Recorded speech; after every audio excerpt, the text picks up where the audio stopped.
On today's episode of Nostalgia 101, we have Ryan McKenzie, owner of Music Makes You Move DJs, to talk about, well, the music that makes you move. School's in session, nerds.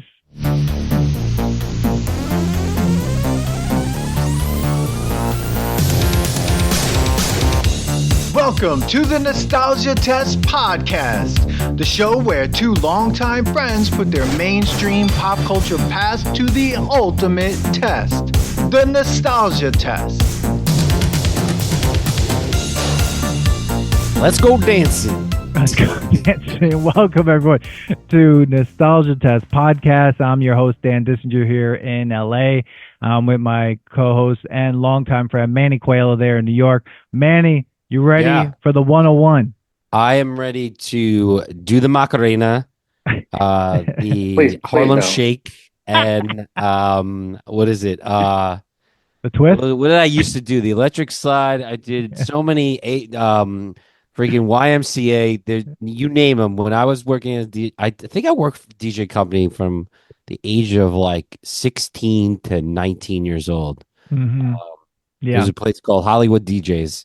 And my sister was dancing there, and they needed a dude, as twin sister. And I was like, "Yeah, sure, whatever. I got to get paid to do dancing." And we were called inspirational dancers. I hope And there's tape. Yeah, I mean, you could still see me dance at weddings and stuff now. But it was like the whole goal was you just need to make sure that the mom or the grandmother were having a great time, and that was it. Like that was your job. Or Dance like with the mom and we grandma. used to do a lot of bar mitzvahs, and that was weird too because like I was like somewhat of some of their ages, and it was just it was and then but I got shoved into being like part of the photo booth person. I was like a big head a couple times, like Rocky, Frank Sinatra, you name it. I think The I've done problem is all the different things. You show some competency, and then they ask you to do everything. Yeah, there you go. Yeah, and then I ended up starting to because I was in film too in college, so I was editing wedding videos, and that goal was like you just had to make the wife cry. So like there was all these like criteria that I do, but it was good cash at that. Go and just dance for 4 hours. Yeah. But I think they really just hired me because they needed somebody to like lift things and like roadie everything. So you should release a DJ company hacks book. Maybe. Yes. Oh, there you go. There you go. Where you Tips- follow tips me and tricks. dances. Yeah. Like, oh my all god. right, the crisscross. Well, everyone, the voice you hear on the other voice is Ryan McKenzie, owner of Music Makes You Move DJs. Ryan, thank you so much for being on this episode of Nostalgia Test 101. Why don't you let the audience know a little bit about yourself, and Music Makes You Move, and then we're gonna jump in. I got questions, we have songs we're gonna talk about, but say what's up to the audience. Yeah, for sure, Dan. Thanks for having me on. Sorry to chime in a little early there. I think I got. Oh excited. no, it's all good. It's all good. So I'm born and raised in Los Angeles. I'm a Valley boy, whether I like it or not. I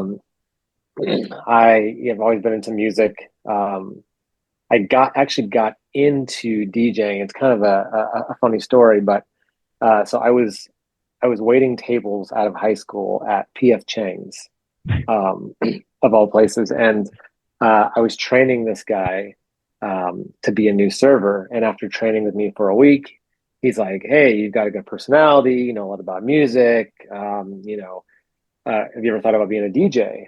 And I like, "No."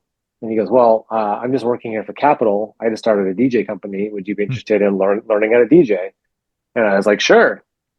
So he kind of taught me the ropes and threw me out there way too early. way too early. Started DJing events. I remember doing one event for him at the Queen Mary, and we were doing like a 500 person prom, and we had to do the balloon drop, and it was my job while he's DJing to like pull the string on the net for the balloon drop, and I'm up in like the rafters of the Queen Mary, and it's like stuck in a knot, and I'm sweating, and I can see the sweat dripping down, falling the levels onto the dancers down below in the Queen Mary, and I'm like yanking it, and he's DJing, looking up at me, being like, "What the?" Yeah. So so fast forward, he moved to San Diego. I started running the LA side of things, checking out equipment to DJs, and he then moved to Atlanta, and I bought some of his equipment off of him and decided to start my own thing. Um, and it started slowly, as most businesses do. And then I got an opportunity. This is where I really kind of like refined my craft. I got an opportunity to work for Princess Cruises as a DJ. Oh, wow. And so I was on a cruise, and I would go every year with my best friend and his family. And so I'm on like year 5. I know the run of show. They're on the cruise ship, and I'm talking to the DJ one night on like one of our 5th cruises, and he goes, "Are you a cruise DJ?" And I said, "No." He goes, "Well, you seem like you are." I'm like, "No, I just go on a lot of cruises, and I'm also a DJ. So like, it sounds like I know what I'm doing up here." And he goes, "Well, you should talk to so and so at corporate office in Valencia. You're from LA, right?" And I go, "Yeah." He goes, "Okay, talk to this person." So I talked to that person, and it turns out that the DJ that referred me is like their best DJ in like the fleet. So it was quite a nod. So I go in and audition in a huge sound stage there in Valencia, California, and after about 30 minutes, the auditioner comes up to me and he goes, "So you're great, and you've got great music, but you need to learn how to DJ." So I wanted to ask you, I want to chime in here.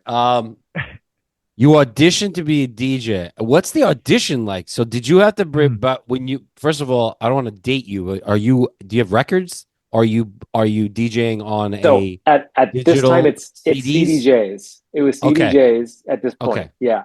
It was like the digital scratching machines and stuff. Okay. Oh, wow. Exactly. No, you can date me. That's all right. All right.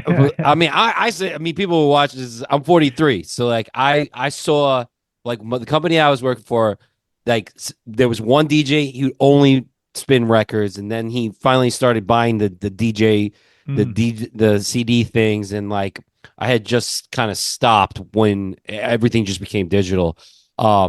So your audition, what do you mean? Like, how do you prove to an empty room that you're a good DJ? Like, yeah, and did they have people there like no? It was a big room. I mean, they use it a lot for dancers, right? Okay. So there's like ballet bars in there. There's mirrors all around. Like it's a big dance room. They use it for a lot of different talent. But the music coordinator, the music director for Princess is just like, yeah, pretend you're DJ. You've done weddings, right? And I go, yeah, he's like, pretend there's like it's a packed dance floor. You're DJing. And there's a DJ setup, of course, and some speakers. And he's off sitting on like a lounge in the corner, 40 feet away, with a notepad. With a notepad. So I'm like, hey, you guys ready to have a good time tonight? And I'm like, this is really, really awkward. And I think I played a mixture of like some Prince, maybe some Gap Band, maybe some Bob Seger, just, hitting all the hits. So they're trying to hear your MC skill is really what they're.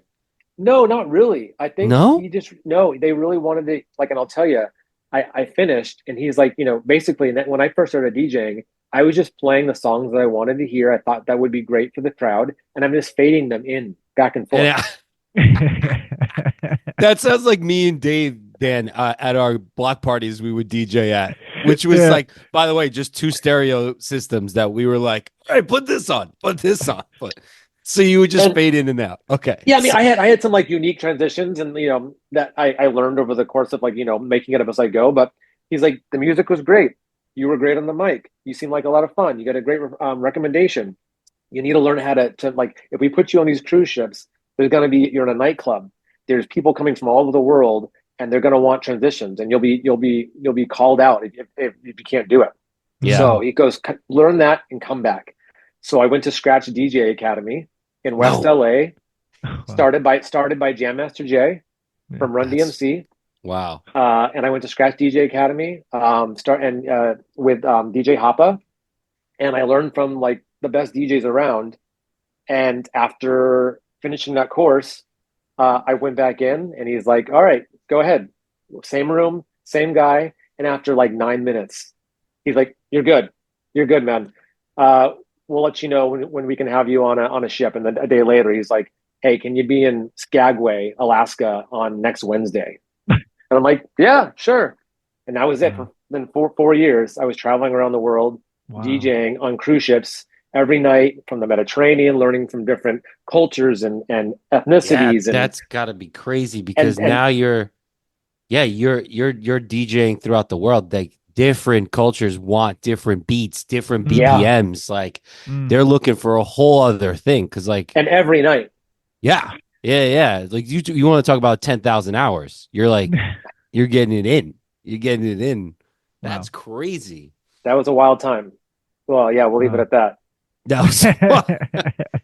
Did you what was like your wake up time? Like so obviously you were partying late, right? You're DJing until what, 6 in the morning?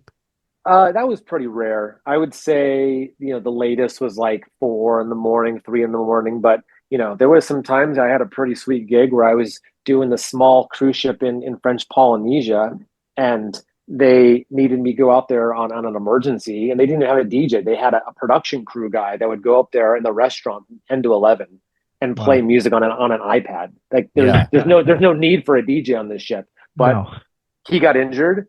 They knew that I was the flexible guy because I was DJing at home. I didn't have a full-time job, and they go, "Hey, can you be on this ship?" So I go on, and everyone's like, "You're like a real DJ. Like, what are you doing on this ship?" And I go, "I don't know. They flew me over here." And I was DJing from 10 to 11 every night in French Polynesia, like Bora Bora, doing 1 hour a night for like a month. Wow. So yeah, it was pretty. But that's how I refined my sketch. How I refined my craft, my 10,000 hours, as you said, Manny. And after a while, I just said, I would come home in between and do a couple of weddings and make as much as I was making in a week on the ship. And I said, okay, like I need to transition this now. This is what I need to do full time. Yeah. Wow.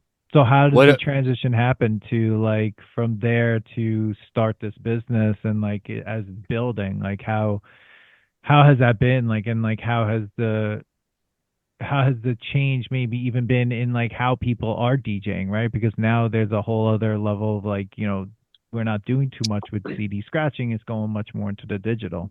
Producers, right? Yeah. And like just exploded. Yeah. So I was very fortunate to have an amazing life and business mentor who couldn't be further from like music.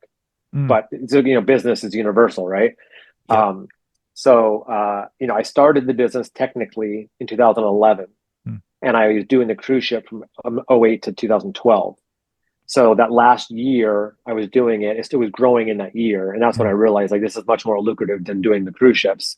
And yeah, I came home and I'm really into the creative side, branding, and logos. And so I spent a few weeks, got that done, got the domain name, did all the business side of things.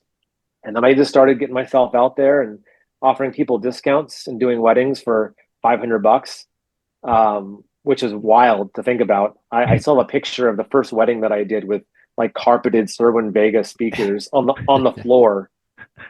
Whoa! And like it's just vibrating on the floor. Yeah, and I actually found out recently that couple's divorced. So like that's like one mark on my record. But I saw what I charged them, and God, I hope they don't listen to this podcast. But I charged them as much as like some of like the lower middle range weddings that I charge now. Like 15 years later, like they paid a premium for my services, and they had no idea. They had no idea it was my first wedding as a company on my own. Wow. Damn. Wow. Look at that. Is that your logo on your hat? Is it a sound thing? This is the new iteration. This is version 2 or 3 of our logo. It's the MMYM that looks like a sound wave. Yeah, I was gonna say, I was like, that'd be cool if you could scan it and it actually played a song. That's something. You are onto something. Nostalgia Test podcast. We give ideas out. I have a marketing company. Right. I run a media company, a social media marketing company, and wait, really? I do. And a brewery. But I'm a serial entrepreneur that is always trying to still make it. But I put out fires every day. I was going to ask you, so because you brought it up, you had a mentor, which is great because you're now owning a business. So it's not just like you're good at DJing, but you now have to go sell. And you have to, and if you're building a business, I assume you have people under you. So you also have to have them be as good or better, close to as good or better than you, and run a type ship. Everything's got to sound the same. Everything's like the party has to go the way it has to go. Like everything now, you escape from being an artist and a creative, and you become an owner. So, did you like that, or were you able to find like the balance? Yeah, it definitely is a balance. I've learned that managing talent sucks. Right. It is really difficult to manage talent. And then once you get good talent, like they're good for a reason, right? So they often want to maybe like have more say than maybe they should, or they want to possibly, do their own thing, or they start questioning how much they're making and not understanding, the laws of being a business owner and overhead, right? Not understanding that there's insurance and there's all these other things that happen, and marketing dollars, and you got to keep the lights on. How did you think you got this job? Like, yeah. So it's been tough, and it's also hard, like separate, like especially when I go into, let's say, a venue, or I create these relationships, so these connections in my network, and people fall in love with Ryan, and not Music Makes You Move. So then they want Ryan to be the DJ, or this, there's a wedding planner that like she was disappointed because another DJ did the event, and she even said he did a great job. And I said, what did the bride and groom think? And she said, they said he was phenomenal. And at the end she goes, however, still looking forward to doing the next event with you. So like the DJ did a great job, the couple said he did a great job, but in her mind, like I'm the best, or so like you have to, it's a balance between like selling the company and selling yourself, and you want to sell the company more and not yourself, because then you can't, it's hard to grow. Absolutely. Scalability. You can't scale that way. And then like, I mean, I have some issues sometimes with the brewery, and we like have a party and someone's like, well, are you going to be there? I'm like, no, I have like a life that I need to like do, and a family that I need to go hang out with. They're like, but like you're the face. It's like, but the beer's, you could still drink the beer. Like there's still beer there. I still made that beer. Like you could still have a good time there, but people want to be around you, right? So did that woman hear you before? Or to be fair, she did hear me before. But so it's changing the language from I to we, and speaking about your business in third person, excuse me. And then also what I've tried to do is, and I did a lot of this during the pandemic, was I tried to streamline all of our services, and what, like when we show up, what we look like, so it always looks the same. So at least when the DJ shows up, the facade is the same, the lights behind are the same, the uplights are the same, the photo booth is the same, what we're wearing, so that when we show up, a lot of perception is reality. So as long as those things on the surface are all the same, and the communication from my side, from the business standpoint, from the email, all that's the same, and all the templates, everything are the same. I just have to worry about the DJ going in and doing a good job. But a lot, like one thing my business mentor told me was, he goes, he's like a 72-year-old Jewish dad, but think of him 15 years ago. Rye, you need to be 100% professional on all levels. So from that time you answer the phone, from the time you walk in, when you're rolling your gear in, everything is in matching bags on a cart. Your van looks clean. Your shirt is pressed with a logo, and part of that perception, where it is, as long as they walk in and they look the part, and everything looks similar to what they saw online or what they saw from the marketing material, they're already ahead. Wow. Yeah. But as soon as you show up late, or as soon as you show up and you don't look like a DJ. Like I remember my business mentor asked, like, why do you need a van? Why do you want to, like, doesn't everything fit inside your Isuzu Rodeo? Yeah. And I go, mostly.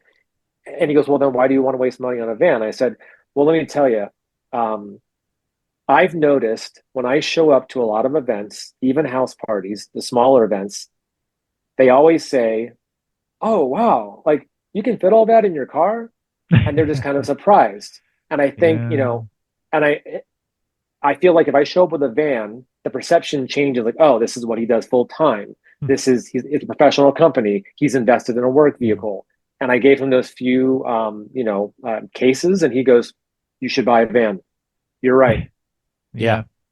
Wow. Definitely, because it's like that's what they're used to seeing. Like, oh, it's I don't want to say it's the back of the house. It's the DJ. The DJ comes in a DJ van, and it's sometimes black, and it's like, or white, and it's like they come out and you see the black speakers. It's like you're programmed to see that, Yeah. So definitely. Yeah.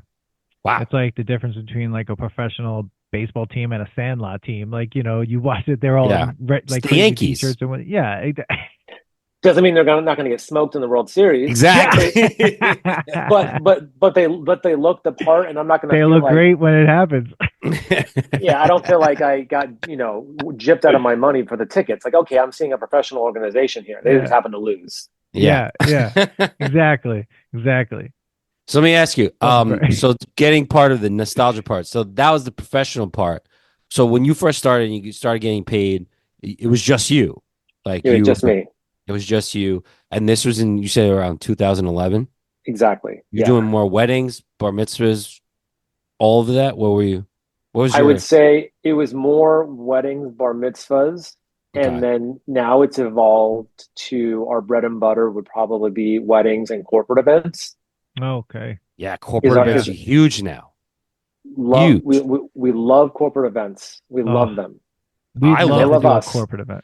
I love to pour at a corporate event because it's guaranteed I'm making, at least 1,000 or up just to show up with 3 halves and talk to people about my beer. So expectations are clear. Yeah. And and you know what? And unlike a wedding or unlike most weddings, you're gonna get repeat business out of it. That's right. Yeah, and there's no actual there's no drama because who are you trying to? You're just people are just having a good time. People are most of the time it could be a holiday event, so everyone's like, yeah, the boss is paying, so I'm getting drunk and I'm just having a great time. And you're just like, there's no okay, I gotta remember there's the bouquet thing, the cutting of the cake, and we gotta get the mom and dad dance and all expectations are different. They've been waiting their entire life for this party. Yeah, exactly. And I'll give credit again to my mentor, since I handle still 95% of the business and admin side of these things. When I can speak, whether it's through correspondence, through email, or through phone call, when I talk to corporate clients, I'm speaking their language, and they respond more to that. Like, okay, I can trust you with this event, and I won't get fired over this, or I won't get reprimanded. Absolutely. There's a lot of DJ companies that are still kind of fly by night. And they're maybe not the most professional. Doesn't mean they're not gonna, DJ a great party. That's right. Yeah. But this person's like, can I trust you with my event? And when I'm hitting up our leads and I'm sending out responses to leads for corporate events, our close rate on those are much higher because they're like, oh yeah, okay, website check, reviews check, this guy's email check. All right, let's give this guy a chance. Yeah. Wow, excellent. So, go ahead, Manny. The equipment from when you started till now, are you finding that you're going with more, less? Is it less cheesy? Is it more sleek? There's not so much lighting. It's just simple now. I'm telling you, it was 2004 to 2000 probably earlier. So it was 1998 to 2005 probably. The things I had to bring. And you got back problems. Yeah, exactly. What is it like? What was it? Are you selling a lot of your old equipment because you're just like, this is not even necessary anymore? Well, yeah, that happened a while ago. And the transition has been great. I've loved it. So, it's catch-22. We're bringing more now because we offer more. And we do lighting and photo booth and karaoke and silent disco, right? We're doing more, but the size of the equipment is definitely smaller.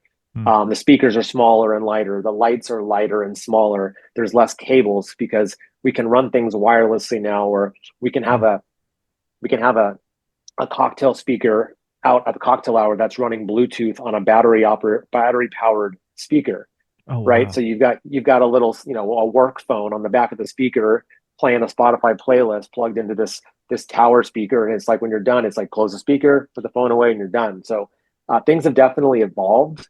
I've tried to, it's not for like a long event, it's not the most reliable being battery operated, but for most of our events it works. And so we try and have battery operated lights. So we've got a base, a pole, and we've got magnetic lights as well. So there's no clamping. It's just a metal T-bar, and it's light, on, no cables. And we try and be efficient as possible. And I want it to be easy for the DJs to do it. I want it to be easy for me, and I also want it to look clean for the client. So things have really evolved as far as the equipment goes. Referencing back to the Cerwin Vegas that were carpeted, that were the size of a file cabinet that I was doing my first event with. Yeah. But I won't. Okay, I'm 39 years old, but I'm lucky. I never had to do the records. Okay. I never had to show up with a creative record. I learned on records at Scratch DJ Academy, because Scratch was like, listen, we know everyone's doing CDJs now. And actually it was like it was just starting to get into where was the DDJ Pioneer controllers with no disc, but you're going to learn on records. So I learned on records, but I was never a record DJ company or a record DJ. So I'm fortunate in that regard. I did used to show up with the big CD book with 150 CDs marked 1 through 150. But yeah, I was fortunate enough not to have to do the records. Wow, that's pretty cool. I mean, it's interesting because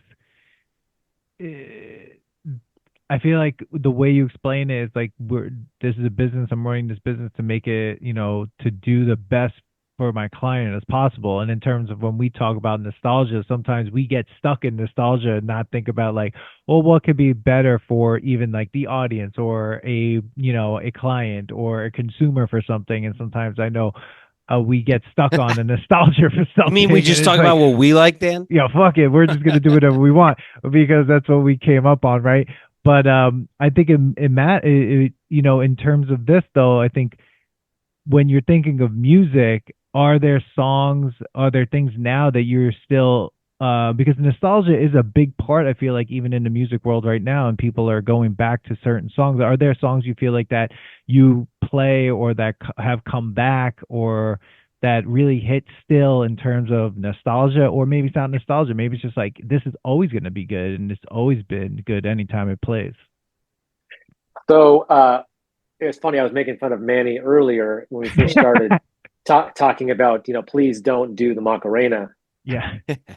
And lo and behold, I've been DJing long enough that the Macarena is now back. Oh yeah. Crazy. Do you know why? It's because really? Yeah. Because what? TikTok is bringing it back because it's the beat. It's now retro. The beat is in it, and I've seen the Tootsie Roll. I've seen the Macarena. I've seen the dip. When I dip, you dip, we dip. That's back too. Yeah, because the Gen Zs, I guess. Yeah, the Gen Zs are dancing to it, and they're changing it up. And then the millennials and zennials and the Gen Xers are like, that's not how you fucking dance to this. This is how you dance to it. So because of that, also it's like the generational wars. And because of that, it's coming back. So now you're getting a new version of it, but you're getting people wanting to hear it. Yeah. So yeah, it's sucks, funny. By the way, it does suck. And what else sucks is like I got so good at when we have a new client, we send them out a planner form, right? A Google Doc. And we say, okay, and part of the Google Doc, which is important, is a do play, don't play, and must play, right? Yeah. Your do play is going to be a long, big, chunky list. You're not going to hear all of them. You're going to hear some of them and like adjacent. The don't play is going to be your shortest list, right? And it's going to be, you're not going to hear any of those songs. You can be generic or as specific as you want. And then there's the must play, and you will hear those songs at some point in the night. And, when I first started, it was like, don't play was the Macarena and the chicken dance. And I guess those are like the biggest two. And there were some other ones. Your ones. Family. We are yeah. family. YMCA, right? Oh, okay. and like now it's to the point where people don't even think they need to bring those up anymore. But now it's like don't play Bruno Mars, Uptown Funk. Don't play I Got a Feeling, Black Eyed Peas. They've just been so overdone at weddings 10 years ago. Yes. Yeah. Those are the wedding songs that are cliche that were the same as YMCA and those other songs 10 years before that. So, now we're getting to the point where people are, Chicken Dance was another one. Yeah. So I've now seen the iteration, 2 generations of those songs coming full circle. And now some of the first ones are coming back. Wow. Yeah, I guess that's like, so like when you were DJing, the people that were getting married were sick of certain things that they were constantly listening to, but they also missed the things that they liked when they were kids, and they went to like their great aunt's wedding or something. Like it seems like though that's the cycle. Because I'm trying to remember my wedding, we definitely played Bruno Mars. I had a blast at my wedding, but I had a band at my wedding. I had a big Don't playlist on my. Yeah, crazy. But I was just like, no. But do you find yourself is there one song that's constantly a do playlist, a do play song that's never changed throughout your whole career, or it's a song that if you play, it hits? This one is almost never on the do playlist, but I can play it almost any time. Okay, maybe not like a junior high dance or something, or even a high school dance, but any other event, people in their 20s or older, and it's been like this for 20 years. Robin S. Show Me Love. Oh, okay. How's that go again? You got to show me. Yeah. Robin, you got to show me love. Okay, you're all right. Thing too. Yeah. All right. Oh, yeah. That song you play that. It's gonna depending on obviously the age group, but like wow, it could random. It could be a wedding. It could be a corporate event. It could be a mixer. It could be a cocktail hour. It doesn't matter. Like that song fits and everyone knows it, and the beat has been used and sampled in a lot of different songs as well. Mm-hmm. And it's kind of wild. And that song, you could play it today, and it almost sounds like it could have been released in the last 5 years. It doesn't sound like it's from I don't know, was that 90, 98 maybe? Mm-hmm. Something like that. Maybe. Yeah. Maybe something like mid that. to early 90s, mid to late, somewhere in the mid 90s. As a New Yorker, I have to ask you, damn, does Piano Man bother you?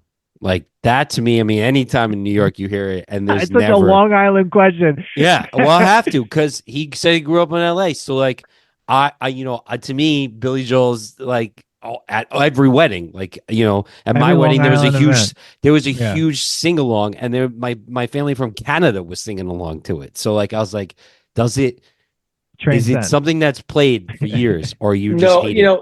I think the song that replaces that more that I've had experience with would be Sweet Caroline. Yes. Oh, right? God, yeah.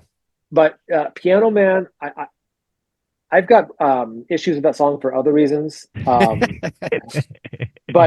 that song, I've only really played it because it's kind of long. It is, and it's really it's telling a story. So it hasn't been used too much in any case. I wouldn't use it as background music. I think we've used it as the last song of the night of the wedding. It's something special to the couple, and everyone's singing it, and they're drunk and they're singing this song. And other than that, I would say if I looked on the counter on my Serato, I probably played that song 4 times. Oh wow!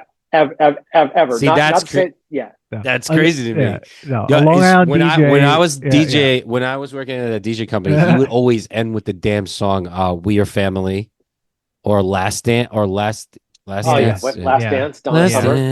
It's in this. I'm like that. You want to tell? I wrote that as a don't play, because I was like, I did this too many times, where I had to get everybody up, and I was like, I would have much rather ended with Piano Man. Let me tell you, one of the worst things I could do in life would be to do the Cupid Shuffle or a group dance at an event that I'm not working at. No. Yeah. Like, I could do it Yeah. at a wedding tomorrow night. That's totally fine. Let's go. Okay. I'll get out there to the left, to the right, right kick, left kick. Like let's do it. Like I'm working, Yeah. and my goal is to make sure that everyone there's having a good time. And if I'm doing that and they're having a good time, I am happy. But if I'm at a wedding and they're doing it, it feels like such an out of body, awkward experience. It's so weird. Oh yeah. Really? I can't do it. I can't do it. Or if I'm in the car and some Black Eyed Peas song comes on, I have to change it. I mean, dude, I get that. Whoa. I used to work retail, like CVS, Walgreens, all those stupid stores. And anytime I walk into one of those stores, I like literally, I'm like, I have to leave. I can't be in here. This is the worst thing I've ever. I hate everything in here. I feel weird. I feel like I work there when I walk in there, and then I'm just like, I don't want to be here. They're like asking you to maybe open up. Yeah, it's just like someone. I mean, glass, and you're like, I don't work here. I don't work here. Like I don't want to be here. Then you start facing the shelves. You're like, oh, let me pull up all these things. Like I've done that. I've like taken something off the shelf and they're like pulled the last 3 up and I'm like, what am I doing? Like, why am I doing this? And it just the music in there like makes you want to like no. I guess I feel that way when some people when I go visit somewhere and they're like, you guys, you want to go to a brewery? I'm like, no. I work at a brewery every fucking day. I don't want to go to a brewery. I want to go somewhere else because I know what it's like to be there, and I know what some of these people are feeling right now. I don't want to They're go. looking at you. I know. So it's not that you don't enjoy like trying new beers and what's involved with that. It's the environment. Like you don't want to be around that environment. No, because like then I'm thinking about work, and I already I'm sure you think about work all the time. Like it's a 24-hour job. It's so hard not to critique make fun of people anytime there's a DJ. Yeah. I was like, so I'm like, when people joke around that, business owners are the only people that, quit a 40-hour work week to work, 80-hour work week. But that's why that's the only reason why I don't really like enjoy going to breweries is because I'm like, it's going to make me think about work or just, there's some that I will go because depending on if they have other things other than just beer, but I'd rather go somewhere else. I'd rather go to a cocktail lounge and speakeasy and just enjoy some bourbon and just whatever. But you can't avoid if you go to a wedding. Are you judging the DJ? And yeah, I mean, I've told my girlfriend now, fiance, I've told her that when we've gone out, like, listen, like I promise I'm gonna do my best not to critique this DJ. and it's a good or a bad thing. Like be in the moment, not be like, oh, like that was a great transition, or he's doing a good job, or this guy is horrible, or like, oh, he's playing the song too. Like it's consuming, and it's not healthy, and it's not good for like for me to let go and enjoy myself, and also the person that I'm with. So I've really tried to get better at just like experiencing it and letting it go, whether it's good or bad, and like maybe after the fact, we Monday morning quarterback it, and like, what do you think of that DJ? Yeah. But I definitely have tried to resist. So when you hire a DJ, what are you looking for in a new DJ when they come? Like, are you looking for them to have a voice of their own, or like or be able to follow, the brand, the kind of voice of the company? Like, what do you look for? Number one would be like a desire to be like fanatical about customer service. Like above anything, like, because you're there giving a service that people hired you for your skill. And we get shit on as DJs often, and everyone set up in this corner, set up in that corner, you're playing too loud, you're not playing loud enough, you're not playing this song, play my song. And like it hits your ego. And people will remember more if you were rude to them than if they had a great time.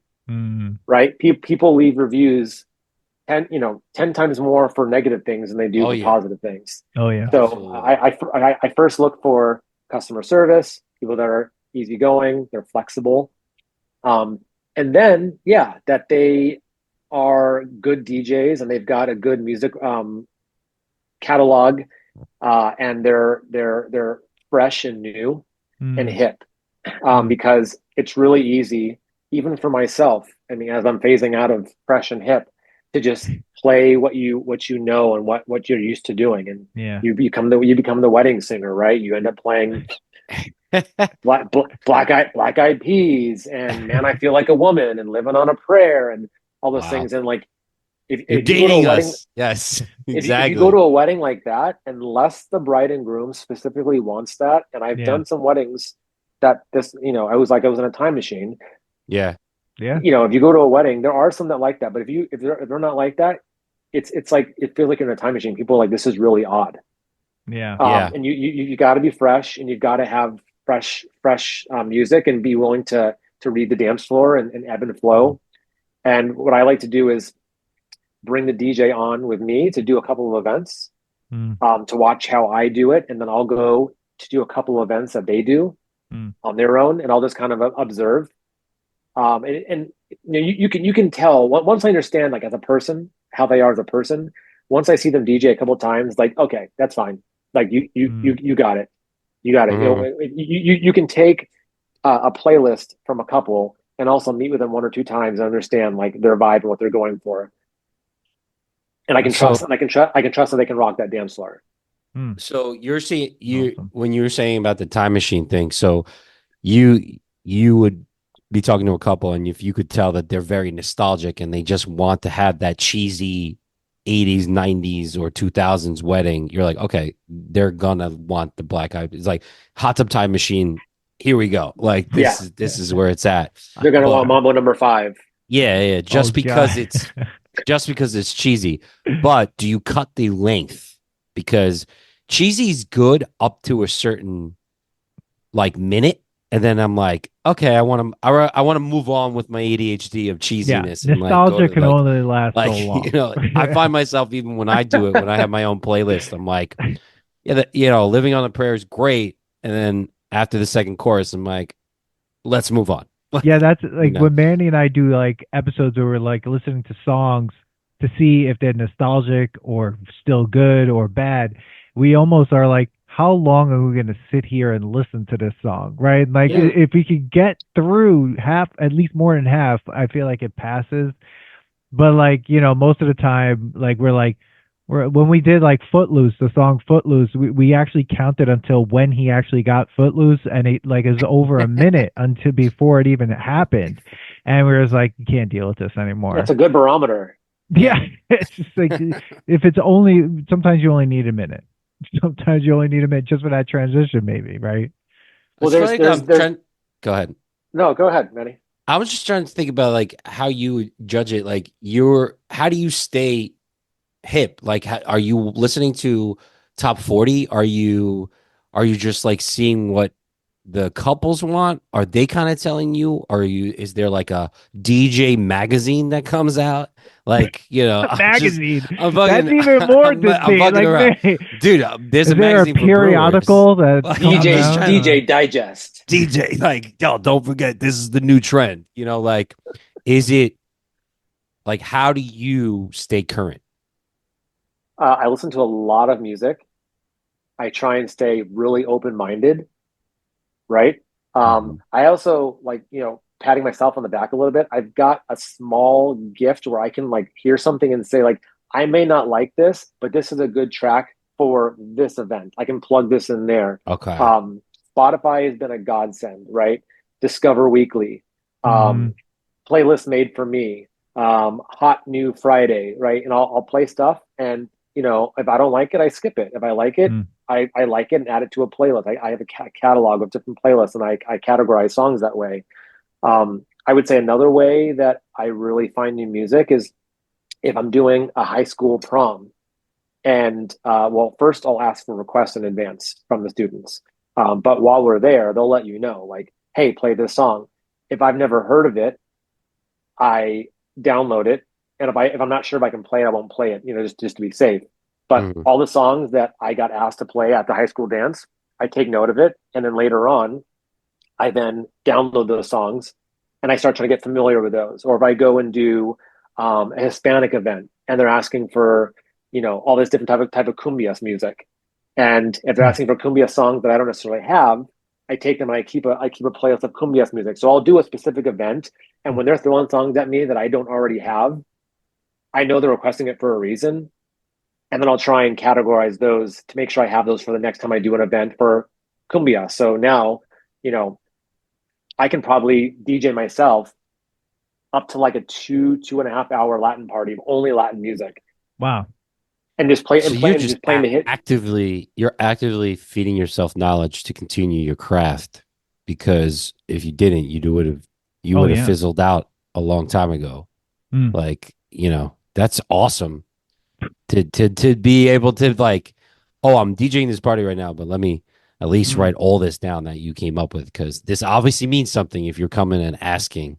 It's not, that's awesome. It's even like I would say really popular right now is country. And I used to despise country, and a lot of that was ignorance. But I took a trip to a bachelor party in Nashville. Good times. I want to say like 6 or 7 years ago. And it's funny how music gets tied to experiences and memories, and all of a sudden means something, right? I made a playlist after I came back from Nashville of all the songs that were like that we played, that were played at the bars, that were at the piano bar. And at the same time, country music now has been exploding.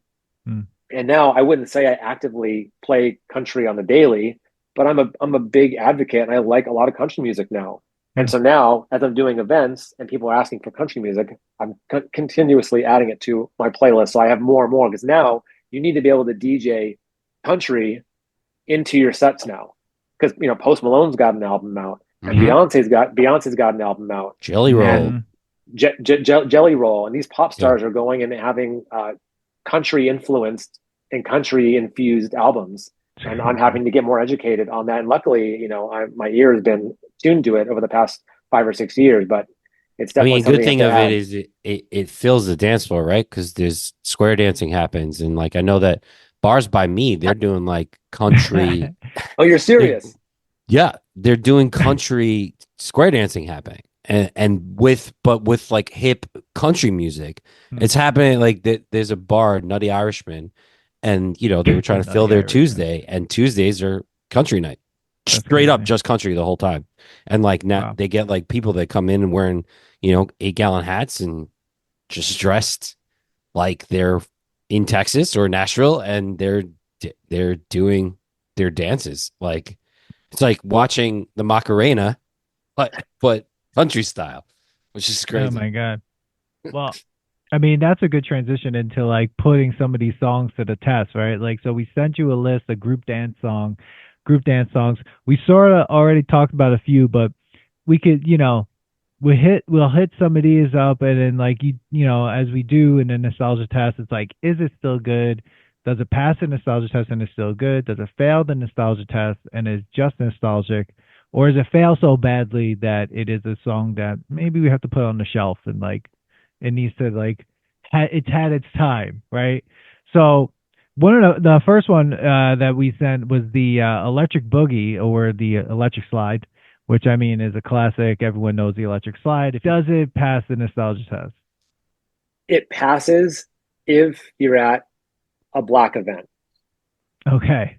Right? If you're really? African American, well, okay. First of all, I'm a little in tune. I'm half Black. My dad's Black, so I understand kind of what that ear is listening for, and they will get down to the electric slide. The electric slide. Oh yeah, and like the original electric slide till this the day. Original, yeah, at ad lib steps, extra move. Like yeah, it's great. Other than that, no, don't play it. Don't even. Yeah, it's not good. Wow, it's not good. That's only if you're at an African American party. That's the only time you would bring it out. Not even a cheesy white boy party. Not even. It's just terrible to watch. You probably can't do it then. Because they're not even ad-libbing. They're not even adding some spice to it. Like, well, I mean, I guess you could if you had nothing else to do. I mean, like the old adage, right? Black people dance to the beat, white people dance to the words. So if you give white people the words, right? Like they're gonna dance. they're gonna YMCA, like Yeah, left to the left, to the right, to the right, to the right. Yeah. Yeah.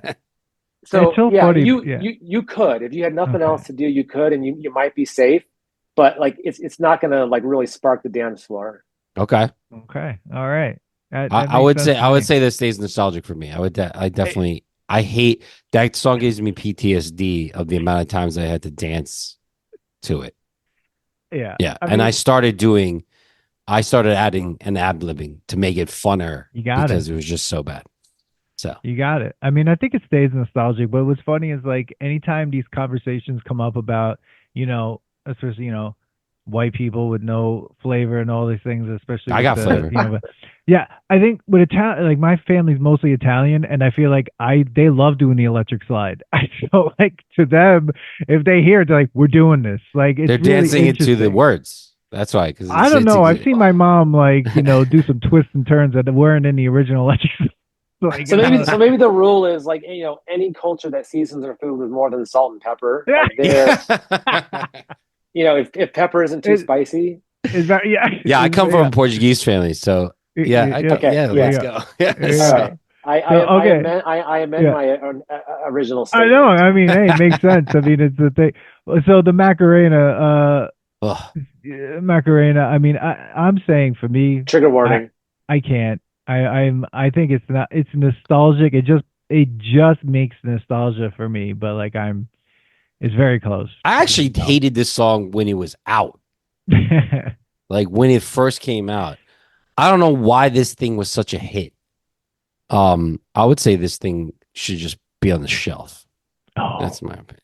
But, yeah. As we talked about earlier, it is having a slight renaissance, right? It is coming back. One thing that I've been able to do to try and spice it up is I'll play it for like a minute, and then I mix in. There's a Tyga song called A Macarena. Basically, he samples the Macarena, but it's got like a thick beat, and you got Tyga coming and rapping over it. And I'll do that transition with the Tyga version. But even that, sometimes I get people to look at me and go like, "No, that didn't work." No, we're not playing it. that didn't work. But it is coming back, and thanks to TikTok, as you just educated me. Okay. So crazy. But for me personally, no, it's gone. It's gone. So totally It's gone. gone. Oh wow. Like take your pants off and jacket. Gone. Yeah, that's it. I would. Horrible album. If I didn't ever have to hear it again, I would be okay with that. Not even nostalgia. Yeah. Wow. Okay. So what about the twist? This. I don't know why. The twist, like you're talking about, like the twist from like Chubby Checker. Yeah. Yeah. I've seen it. Like again, this is also I think more block party DJing where I saw people doing the twist. But I feel like this is a song that could go on for like a minute and people would have a good time just like remembering the time that they liked the twist, but not doing it. It stays nostalgic, I think. I mean, nostalgic? It is a good, it's nostalgic. To me, like this played a lot at the places, the things that I was dancing to, but like I'm sure he's not playing this. The problem is I feel like Ryan's like, no, this doesn't. I haven't played this in forever. It would be hilarious if it just all of a sudden transitioned to be like, what the hell's going on here? It's like, let's do the twist. Yeah. It's funny. Like, so Manny and I are similar in age, and I have a really interesting affinity to like sock hops, and right, like, and my fiance, she thinks it's really quite cute that I used to love going to 50s diners and sock hops and the whole like, grease thing, right? And that's because when I was in elementary school, the 50s were just as far away as the 80s are now, right? So it was only 3 decades prior. Of course. And I love the twist. Would I ever play it? No. The only place I think that it's like apropos is when you're filling the nostalgia of like an event. If you're doing a sock hop, if you're having a barbecue where it's a 50s theme and you're doing a summer picnic, right? And people hear like, okay, like now I feel like I'm buying into the vibe, I'm buying into the theme of this event. But as far as like playing it, there's a bar out here in LA called the Bungalow at the Fairmont Hotel in Santa Monica. Yeah. And it feels like if you worked at Abercrombie and like they had an after party after work and everyone went to this like house party after their shift at Abercrombie. Yeah. With like, very like nor'easter canoes on the wall, and it smells like like really strong cologne. Anyways, if people buy into that there, and if you were to play the twist while you were there, I think people would buy into it. Yeah. But only when you're trying to sell a theme. Okay. That makes sense. That does make sense. So what about the cha-cha slide? That was the next one. I think it's that one. I feel like passes. Still works. Like people do. Yeah, it still works because of the words. I'm telling you, because you're being told what to do. Some people are afraid to dance. Like they want to dance, but they don't want to. Like I'm always on the dance floor. You're always there. I don't got to get paid. I'm there, but like people just don't want. They can't freestyle, or they just want to be told what to do, and like that. That's why it works. And strength in numbers. Yeah, exactly. I'm sure you see it.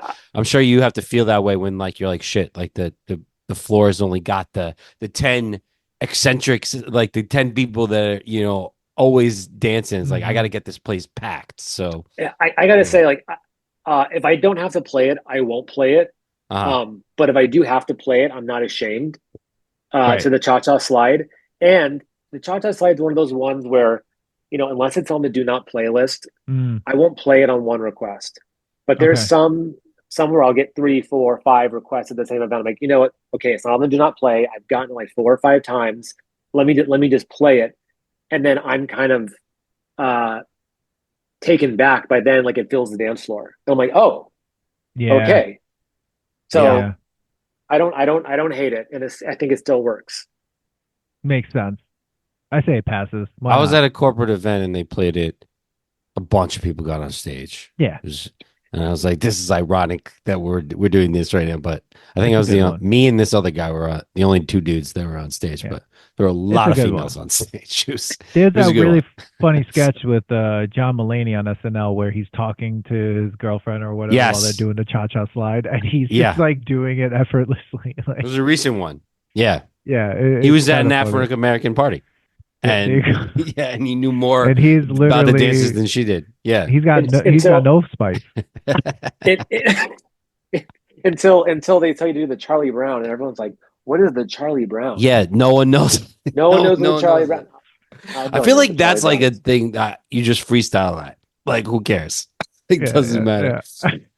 Yeah. Oh my God. Well, I put on the conga by Gloria Estefan and the Miami Sound Machine because I think of the conga as a group dance because you can't just conga by like the conga line. Like that's what it becomes basically.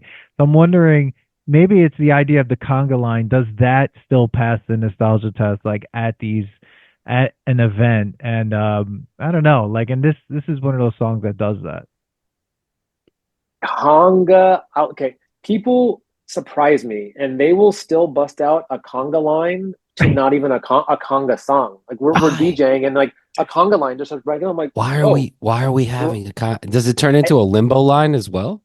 It doesn't turn into a limbo line. I think it's part of like we don't know what to do, right? Okay. So like let's do a conga, and then a lot of people probably don't want to do it, but they're just like latching on.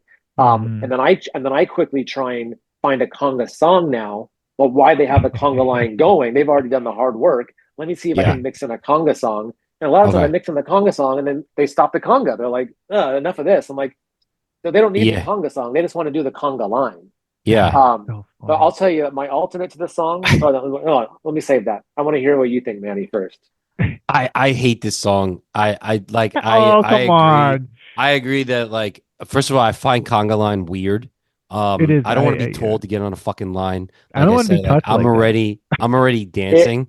So also, like, me too movement. So yeah, but like But like exactly. I don't want. I just think it's weird. But I understand as a DJ, like, okay, you finally got a bunch of people moving. Mm-hmm. Now it's like, how do I get them to stay on? But you're right. I've seen it fizzle out where it's like, what happened? Like all of a sudden, it's like dead air. It's like, I was in it for a second, and now I just realized I'm no longer in a group because I broke up from the other four people that were holding me, and now I have to, do something myself. Oh no! Like so, I just don't. I think it's. I always try to run for my chair. I don't want to be grabbed by anyone to get into this thing. Like I'm just like, nah, I'm good. That's when I find the bathroom. You got to find the bathroom. Or have to put your hands on like your grandmother's hips, right? And you're like, yeah, and then or like someone you don't know at the wedding. You're like, oh hey, this is awkward. Or hey, okay, don't come anywhere near me. Yeah, no. So my alternate to this is "Let's Get Loud" by Jennifer Lopez. Okay. That's my alternate to this, and that one normally works almost every time. Wow. Yeah. Awesome. Huh. I like it. All right, so that one I do like. Nostalgic. I like the song though. The conga line we got put on the shelf, but I like the song. I like Glorious. Really? Song. Yeah. I don't mind the song. It's weird. Like, well, my mom. Do you sit at home listening to it? I think this is nostalgic, and you're thinking it's nostalgic. Yeah, it's nostalgic. It's hard to dance. It's hard to dance to. Yeah, I've seen my parents do it. If you're not doing a conga line, you're not doing anything else to this song. Well, if you do conga, if you do other dances, like if you know how to do conga dance, right? Like if you know how to do that, you're doing it. So I've seen my parents do it. And my mom loved this song. She used to play this all the time, along with like Whitney Houston all the time in the house. So like it's like I would hear all this music all the time. So it's like it brings me to that space, that nostalgic space. But I'm not doing a conga line. I'm not getting up and doing that. I was gonna say you definitely wouldn't be. Like this is why it's funny that I was like, this is a nostalgic song for you. Yeah. All right. So what about Watch Me Whip? You mean like the Watch Me Whip? Yeah. Watch Me Nene. Absolutely. Watch Me Whip. Silento. Watch Me Nene. This is a group song? Ooh, dude, have you ever seen the dance? It's a dance. So any even though it doesn't have to be done with a group, if there's a specific dance with it, then I would throw it in the group dance genre. Okay. It says what to do, but it also says like these like you have to. There's people who are like, I don't know what to Watch Me Whip means, but you have to watch the video first and then you'll go and do the dance. But it's like giving you like kind of telling you what to do. Do the stanky leg. I mean, have you ever heard of it? Yeah, you heard it. I've definitely heard it. Yeah. Yeah. You would love it. No, I danced to this, Dan. Okay. I'm just thinking like I never thought of it as a group song. But now that I'm thinking, oh yeah, there's a massive group that was dancing with me. Yeah, exactly. I don't know. I guess it stays nostalgic for me. But what do you think, Ryan? You're probably an expert at the nene, which is why it's nostalgic for you. Yeah. It's so great. I don't know. I guess I haven't been to a party like this that it was playing, so I guess I haven't. I don't think about it as a group song. It's been a while since I'm no longer going to weddings. The wedding seasons are over for me. So, and I've learned I'm old enough now that I started saying no. Like we don't have to go to this one. You're going to divorce parties now. Yeah, not yet. I don't know. No, I just go to like only corporate events are the only other ones that I've been to that I see like a DJ like that, or just at the bar we have a DJ. Are you watching them whip at the corporate event? No, not really. This song doesn't come on. I think the problem with this list is that it's regional. Yeah. Okay. Yeah. It's regional more than it's even cultural.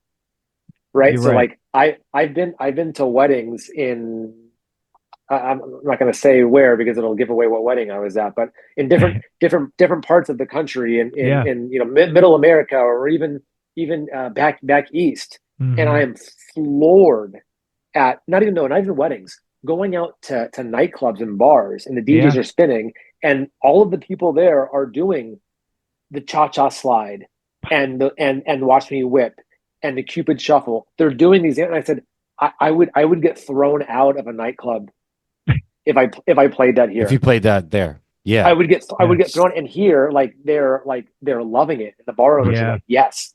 So Watch Me, I would say for me is a definite hard no. Mm-hmm.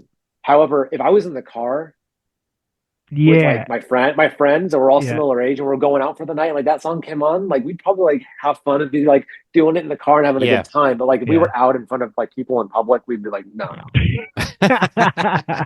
No. I think you're right though. That's the funny thing about this. That when I was putting this together too, and I was thinking like I had that sort of in mind because I do another podcast where we were talking to someone about hip hop and hip hop rhetoric and teaching hip hop in class and stuff, and he was talking about the actual aspects of regional hip hop and kind of like what's big here and what's big there, and the song and what people listen to. It changes as you cross different state lines and different parts of the country, you know, even going north and south, even in the east and stuff. It's all going to change. So it's funny you say that here because it's like you sometimes think that some of these are so universal, but you're right. Like a lot of it could be, you know, would be very hard to play like in a party situation somewhere else. I mean, I'm not, you know, who knows where you play the Gloria Stefan song.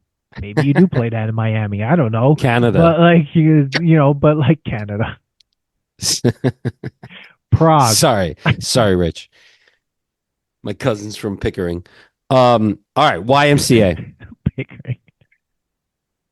It's back. It's back. Well, there's a reason why it's back. It's back. It's back. Is it because of Hot to Go? I think it was maybe. Because I thought it was more because it was used in a campaign, political campaign constantly. That it just became like embedded in. Trump used it at the end of his. You're right. He's used it. He's been using it forever. So like that is another reason why it's back. I think it was coming back before that. Yeah. It was coming back before that. George Chapel. I mean, that's probably why they started using it, is because it was very like trendy. Yeah. The first time I heard Hot to Go, I was like, oh, this is the new YMCA. Yeah, this is like the new YMCA. And all them kids were like in my class that I teach at USC, and they were like talking about that song and doing the song and spelling it out. I was like, oh God, this is the new YMCA. Like they were literally doing that. And I was like, it's so funny. Like it's a new song, but it's like it's the same. Well, song. we just repeat ourselves, right? Every 20 years. Like we just it's all cyclical. It's just yeah. So like it becomes the humans just like a certain thing. So like we, you know, I it's funny. Like my number one priority is that people are having a good time. There you go. As much as like I despise the YMCA, and even at my own wedding, if it was on my do not playlist, if they played it at my own wedding, it was on my own do not playlist. I mean, first of all, I'd probably be DJing my own wedding, but that's beside the point. Would you? Would you really? No. I would say why not just DJ before, record I would leave it, single, record it, and just that's it. Leave it. You know. Actually, that was a small thought. You know, a bit arrogant, but a small thought. If it was at my wedding and it was on the do not playlist and they still played it, but it was a friggin' hit. Yeah, I would be okay with it. Yeah. I wouldn't be like crying inside. Like I would be able to get over like, you know what? Everyone loved it. For me, you know what? It's nostalgic for me because I did it so many times on the cruise ship. It brings back a lot of good memories. I'm sure. Okay. Yeah. It brings like a lot of good times where I'd, you know, be leaving on the dance floor and doing, you know, ad libs and YMCA and like, So it's nostalgic for me. With the cruise ship stuff, did you find that you were able to play more of these like group songs? For sure. A lot easier. It's like, I'm gonna throw this in. It's because they're kind of already in a group mentality. Like they're already in a group mentality. It's like summer camp, right? Yeah. It's like what day are we on? We're on day 3 of the cruise. Okay, they're starting to form some bonds already. There's already some cliques forming, and then like you know, working on a cruise ship is like Groundhog's Day. Like the people get off, they come back on, and like, oh, where's the nightclub? Oh, what's this? Well, you know, it's like it's the same thing. It repeats itself. So you start to realize that a lot of those songs and those group dances, they work. Nice. Sad but true.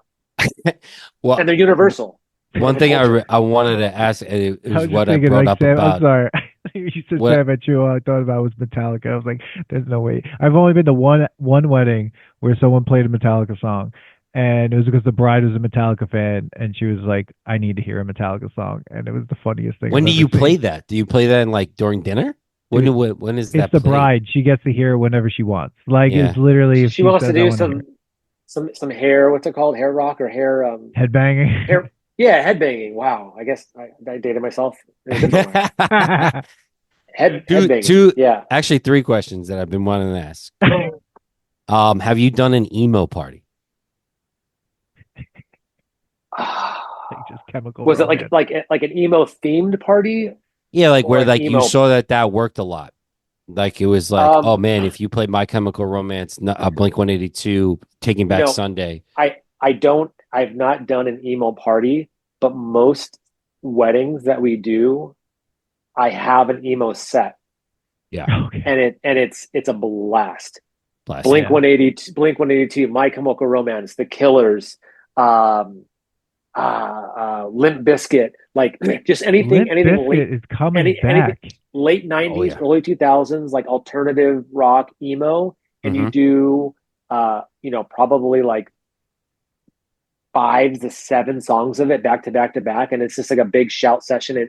It's a smash hit. Yeah. So Isn't it we crazy found that like, yeah. especially in like Long Island, emo was I don't want to say it was the birthplace, but there was a lot of freaking bands here. And we used to have Yeah, like there was. right in town in Mineola, we used to have a Deja One used to be where everybody went and Yeah. all that stuff. And when we played at the brewery, like most craft beer fans are emo fans. Like it's insane Crazy. what happens. I'm like, Jesus Christ. Like everyone was quiet, and then all of a sudden it's like this loud craziness that's happening. And I'm one of them. But I'm just like, man, this is so I just wanted to know that. Next one is I brought it up as a joke before at your wedding. I know that recording a set before a party would be so terrible because you couldn't Can't read you the don't know crowd. what the crowd is doing, Mm. right? Like that's what makes a good DJ is like, yo, it's Reading the dead. crowd. How do I what do they want? What is going on? Like that's the worst thing about when I do hire DJs at the brewery and they're like, it's too loud. And like, I don't want to sound old, but it's like our brewery's very small. And I'm like, dude, how do you not know that it's too loud to the point where it's like, Read the room yeah, literally. everybody's walking Yeah. away because it's hurting their ears. Yeah. Like there's loud, but then there's like it's excruciating, annoying. I'm not even having a good time. The guy was not reading the room at all. And I was like, you want me to pay you? Like you weren't, you were just, I could have done that. I could have just played what you just played things. Like you didn't, there was no BPM. Like there was no figuring out. No beat matching. No, like, or like, yeah, no beat matching. No, like, let's get the heart rhythm up and then bring it down and then up. Yeah. Like none of that. And I was And just then it like, was just like blasting Piano Man. yeah, no, he didn't even do that. I was like, at least do that. At least do you'll that. maybe you'll get the crowd. Maybe.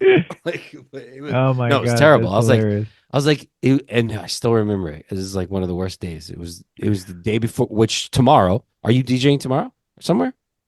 What's you guys today? at a party? Tomorrow's the Tomorrow's day Thanksgiving before. Eve. Tomorrow's Is that Wednesday. as big at Thanksgiving all? Eve. We are setting up a couple of karaoke systems for family Thanksgiving parties that happen on Thursday. So we're doing a couple drop off and setups for Oh wow. for Thursday. So you're finding that They're- karaoke is a booming thing. Our karaoke is blowing up. Yeah. Really? Blowing Cool. up. Yeah. Wow. That's awesome. That's Wow. awesome. All right. Well- Dan, well- hold on. I'm not done. Oh, You gotta ask him. What is your favorite like EDM kind of music? Like songs? You know, I like the main. I'm a big fan of Calvin Harris. I like Segala. I like a lot of hip house. Mm-hmm. Um, Are any of the songs like coming back from like when we were younger, like that, or is that just like too much Like like, Benny what was it, Benassi? Sandstorm and stuff like that? Like that kind of like really? yeah. So yeah, it's part of like a nostalgia set. So we'll, when we're DJing, sometimes we'll do the emo set, right? So you've got them in that mentality. Okay, we're doing the emo set. We're singing along. Please tell me why the car's in the front. Yeah, all right. So you got them going that way. That song must hit all the time. Oh, that God. List song doesn't matter all the time. That song's so good. All the time. And woo. So they're doing that. Then you'll get them into maybe like a Natasha Bedingfield or like Unwritten, right? You take them down that road. So then you have kind of freedom to do whatever you really want. Then you do like a Sandstorm, or what was Castles the in other the Sky. What's Tell that? me why do we build castles in the sky? Oh, I don't know that tell me one. why. Oh, that's a good one. The castle's way up high. Oh my God! Please Let's Get tell me Soaking Wet. why That's a good one. we build castles in the sky. Oh, tell me why. I don't know. I know that song. Oh. Or like Alice DJ. That's always a good one. Alice DJ is like, that's classic though to me. That's nostalgic as shit. We would go up to like freaking snowboard trips in college, just blasting Alice DJ. I love that album. Do you do any Alice DJ or no? No. Oh, damn but Satisfaction. That was what I was thinking of. So you'll do like a Sandstorm, and then like the Satisfaction by Benny Benassi, and you'll do a few of those and take them down that EDM, remind them of like their high school days. Yeah. If it's not like down a nostalgia trip, mm-hmm. I can't really play it. It's too gimmicky. Yeah. Mm-hmm.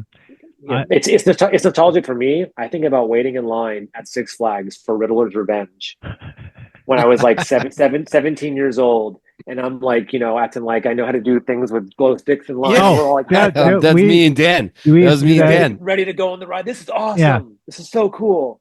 Yeah. Throwing the invisible ball. That was us. Like a bunch of morons. That was us. Like a bunch of idiots. Like, I would be at Club Exit. Snow was falling on my face. I might have done ecstasy. I'm not gonna admit it, but like, you know, it's just we went to like Exit on my birthday. It was insanity. And walk out and the sun's out. We walked out, sun was out. Yeah, that was so weird. Let me tell you something about nostalgia and music. The way it ties in with movies is, I'll say, Guardians of the Galaxy. That soundtrack from that movie it's iconic, and the songs that they pulled they tie so beautifully together. It's like Chicago, and it's amazing, and I love the way that they infuse that. So any movie's got a great soundtrack, I'm into it, especially when they can pull on the nostalgia strings, kind of like Guardians of the Galaxy. That you are the second person this week who's brought that movie up for me. Well, I'll say and this, not even on a podcast, just like they just talking about how awesome that soundtrack was. I'll say this on that, and then I mean that we did The Wedding Singer, that movie, and that movie has a great soundtrack, but that movie's a terrible movie, and they tricked us. They tricked us. Well, I knew Ryan was going to say no. I like that movie. No, you don't like that movie. Rewatch the movie. Don't think about the soundtrack in that movie. The whole thing with the meatballs, that's not funny. Like, good meatball. We rewatched that movie and we were just like, oh no. Like, Dan and I watched that movie. We were duped. Yeah, we were like, literally. they painted over this movie with just the soundtrack, because the soundtrack was sick. Soundtrack was amazing. Soundtrack is what you wanted to hear. Like, that's why you were like, oh, Wedding Singer, it's going to be fun of like that. But like, it was nostalgic as shit, and it was such a great soundtrack. But the actual movie itself, do you like Adam Sandler movies? I used to. His older stuff. You like his older stuff? Yeah. Like, Happy Gilmore, right? Like, you can't really. Happy They're Gilmore. coming out a second one. Oh boy. I heard that.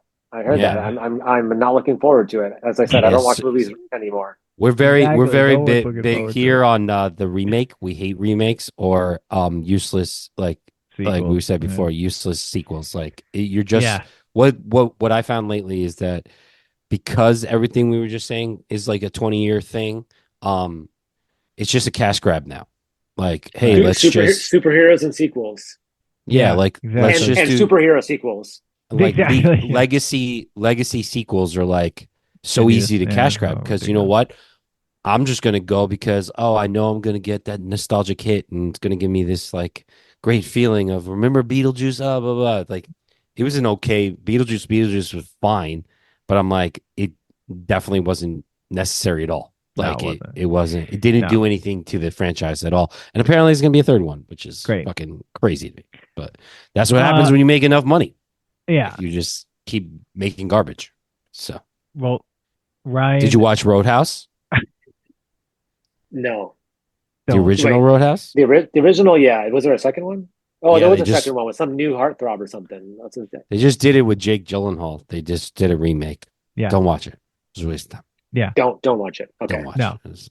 Right. No. This has been really fun. This was Ryan's definitely coming on the Ace Ventura show. Because you have to come on to do. Dan can't. Dan's like, shut up. I'm trying to wrap up. No, but this was great. I mean, even I would love to, have you on another music episode. You have so much like knowledge of like even just like what people want to hear. I love that. But this was so much fun. Thank you so much for coming on, talking to us, schooling us on some of the things as well. And you guys are so cool. Can I ask him one more question, Dan? I know you want to go and cut us off. You're going to get mad at me. But we're not recording another episode after this. We usually do a backpack. Ryan, what if you're not DJing and you're not thinking about couples and and all this other thing? What is your favorite genre to listen to? I just got asked that question the other day, and I have it could be everything from Stevie Wonder to cumbias. It could be anything. My favorite genre. It depends on what mood I'm in. Yeah, I do really like alt pop. Okay. Alt pop. I do really like alt pop. Yeah. Mm-hmm. Like, do you have satellite radio on your car? Think of like jungle. Think of satellite radio. Who are you? Yeah. Do you have Sirius radio in your car? No. What do you listen to? Apple? Spotify. Yeah, no, Manny's the only one keeping satellite. that company alive. Yeah. I swear to God. You and my mom. Too? No, I don't. But I like All Nation, and All Nation has a new. Okay. They have All 2K. I play All 2K all the time, like because that's my it's alt pop. Like, oh my God! Of course, if Sirius Radio wanted to hire us to come on and do a nostalgia show, I'm saying yes. But that company, I don't know how they pay bills. I don't know how they pay bills. Jeep keeps them alive by giving people a year subscription. I like jungle. Let me just read you to send us off with this. I'll read you the last 10 songs I've liked in my liked songs, which is going to be all over the place because I'm a DJ. We've got Glimpse of Us by Andy Morris, Green Mountain State by Trevor Hall, NYC in 1940 by Berlioz, Another Half by Cautious Clay. We've got 5 more. Peaceful Place, Leon Bridges, Push to Start by Tyla, Bad Dreams by Teddy Swims, and we have Be More by Steven Sanchez. So, Neil Francis. I also got Neil Francis. So, all right. Leon Bridges is the new song that he just came out with? That's the new one. Yeah. Dude, I haven't heard it yet. My best friend told me he was like, dude, you need to download this song. So good. It's great. Yeah. Amazing. Wow. You guys are a lot of fun. Thanks, Ryan. I appreciate you. I hope to be back. And if anyone in the LA area, Southern California area, is looking to have an amazing time at a party, and they're looking for DJs that play the right song at the right time, feel free to hit us up on our website or Instagram, musicmakesyouMove.com. We've got a great karaoke setup now that's rocking. We do photo booth, and we like to put on a great party. So got that 360 photo booth? It's set up in my living room right now. Well, yes, you do. You got to. That sounds really weird, but I'm testing it. Yeah, I know. That's expensive shit, man. Yeah. Well, everyone, all right. See you definitely hit up Ryan, follow them on Instagram. All the links will be in the show notes. And Ryan, again, thank you so much. This has been a lot of fun. And everyone, leave your comments. Leave your favorite party song in the comments of this episode. Hit us up at the Nostalgia Test on Instagram with your favorite songs. And we'll see you at the next test, everyone. Peace. Thanks for listening to today's episode. Please subscribe to the Nostalgia Test podcast to know when new episodes drop. Don't forget to leave us 5 stars and a positive review so more people can find the podcast. Share your thoughts and memories on today's topic on our Twitter at Nostalgia Test and on Instagram at The Nostalgia Test. Tune in next time because you never know what pop culture will pop up on The Nostalgia Test.